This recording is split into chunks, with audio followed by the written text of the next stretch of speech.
우리는 그동안 형 에서를 피해서 라반의 집으로 간 이 야곱이 그 외삼촌 라반의 집에서 네 아내와 11 아들을 얻는 이야기를 묵상했습니다. 오늘 본문은 야곱이 그 외삼촌의 집을 떠날 준비를 하는 이야기입니다.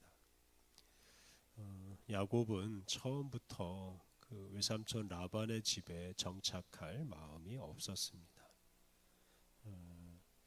본래는 형 에서의 분노가 가라앉으면 바로 집으로 돌아가려고 했습니다. 그런데 예상치 못하게 아내를 얻기 위해서 무려 14년 동안 일을 했고 그 후로도 많은 시간이 지났습니다. 그리고 어느덧 야곱은 아들을 11, 또 딸을 하나 얻었습니다. 그 후에 이제 자신이 태어난 가나안 땅으로 돌아가기로 결심합니다. 그리고 하나님은 그런 야곱이 고향으로 돌아갈 때 빈손으로 가지 않고 많은 재물을 가지고 돌아가게 하십니다. 오늘 본문은 하나님께서 야곱으로 하여금 많은 재물을 얻게 하시는 이야기입니다.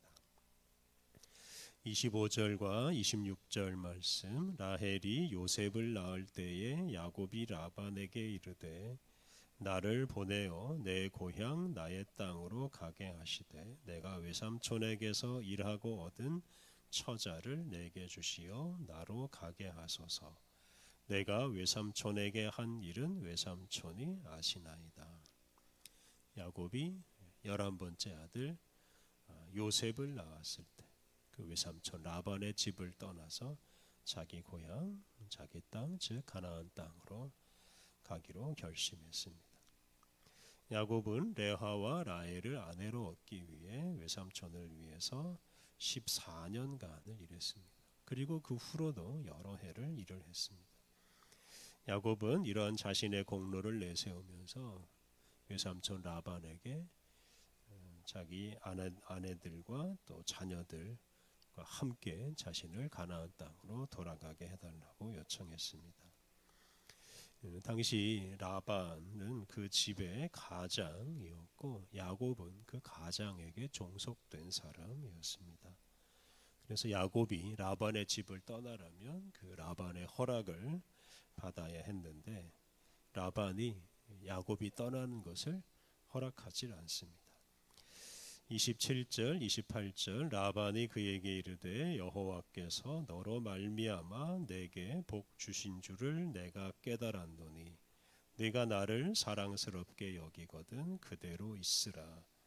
또 이르되 내 품삯을 정하라. 내가 그것을 주리라. 라반이 야곱에게 떠나지 말아달라고 부탁합니다. 대신에 앞으로는 품삯을 정하고 그 정한 품삯을 주겠다라고 했습니다. 이걸 보면 야곱은 그동안 품삯을 전혀 받지 않고 라반을 위해서 일을 했습니다. 다만 앞으로는 품삯을 받게 되었습니다.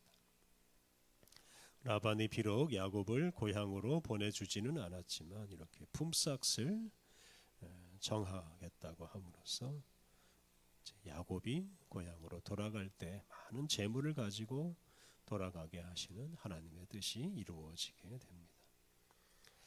라반이 품삯을 주겠다고 하자 야곱은 그동안 자신이 아무것도 받지 않고 일한 것에 대해서 29절, 30절에서 말합니다.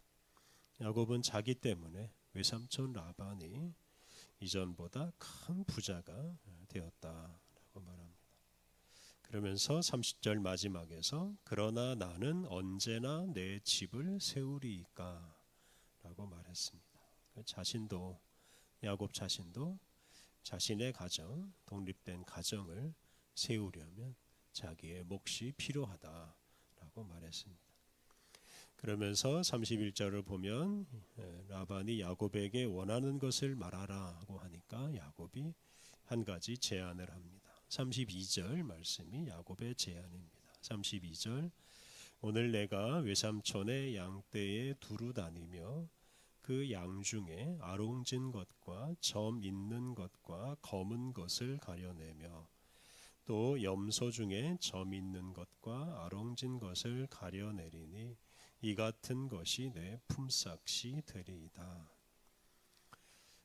야곱은 양 중에서 얼룩무늬나 점 있는 것, 그리고 검은 것, 또 염소 중에서 점 있는 것과 얼룩무늬가 있는 것들을 자기에게 달라라고 하였습니다. 앞에서 지금 앞에서 야곱이 말한 양이나 염소는 이제 평범하지 않은 양과 염소들인데, 앞으로 이제 그런 평범하지 않은 양과 염소들이 태어나면 이제 그것들을 자기에게 달라라는 제안을 하였습니다. 그리고 33절, 34절을 보면 야곱은 절대로 그 외삼촌을 속이지 않겠다라고 다짐하면서 언제든지 자기가 있는 곳에 와서 자기의 소유를 검사해도 된다라고 하였습니다. 그래서 야곱이 이런 제안을 했고 라반이 야곱의 제안을 받아들입니다. 아마 라반은 야곱의 몫은 얼마 되지 않을 것이라고 생각하였을 것입니다. 하지만 그의 생각대로 되지 않습니다. 35절, 그날에 그가 순염소 중 얼룩무늬 있는 것과 점 있는 것을 가리고 암염소 중 흰 바탕에 아롱진 것과 점 있는 것을 가리고 양 중에 검은 것들을 가려 자기 아들들의 손에 맡기고. 라반은 야곱이 말한 그 평범하지 않은 양과 염소들을 따로 구분하고 멀리 격리시킵니다. 그리고 그 양과 염소들을 자기 아들들이 돌보도록 합니다. 그런 양과 염소가 다른 양과 염소들과 섞여 살면 그런 평범하지 않은 양과 염소가 태어나고, 그러면 야곱의 몫이 많아지기 때문에 라반이 이런 조치를 한 것입니다. 36절, 자기와 야곱의 사이를 사흘길이 뜨게 하였고 야곱은 라반의 남은 양떼를 치니라. 점이나 얼룩이 있는 양과 염소를 사흘길이 뜨게 하였다라는 것은 이제 그런 양과 염소가 태어나지 못하게 하기 위한 조치입니다. 야곱은 이제 평범한 양과 염소들만 돌보게 되었습니다. 그런데 그런 평범한 양과 염소들 사이에서 점 있고 얼룩이 있고 무늬가 있는 양과 염소들이 태어납니다. 37절부터 42절에 그런 양들이 태어나는 과정입니다. 야곱이 임신을 앞둔 양과 염소에게 무늬가 있는 나뭇가지를 보여주면 그 양과 염소가 무늬가 있는 양과 염소 새끼를 낳았습니다. 그리고 그 새끼들이 다 야곱의 것이 되었습니다.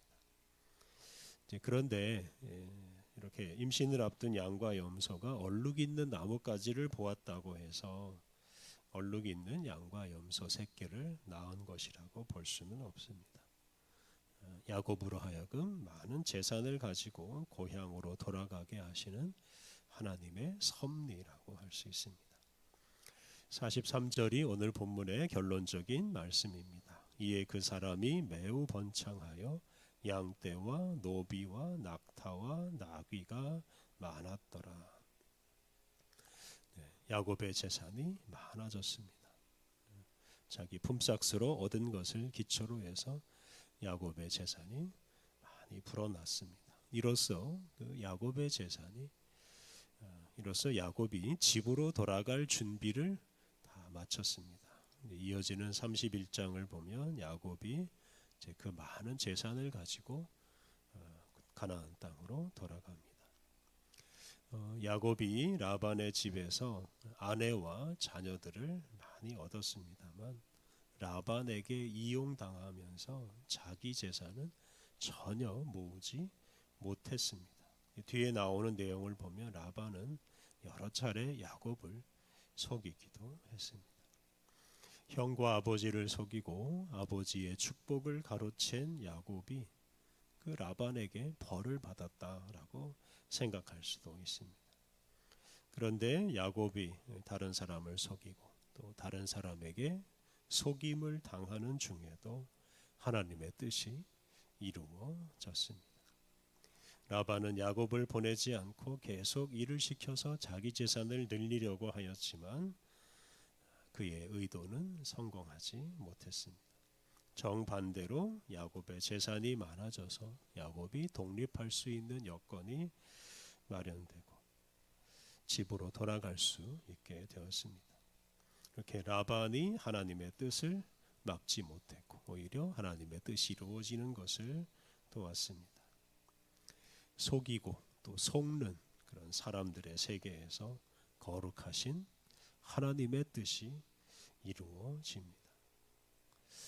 그러므로 우리가 불의한 현실이나 악한 사람을 두려워할 필요가 없습니다.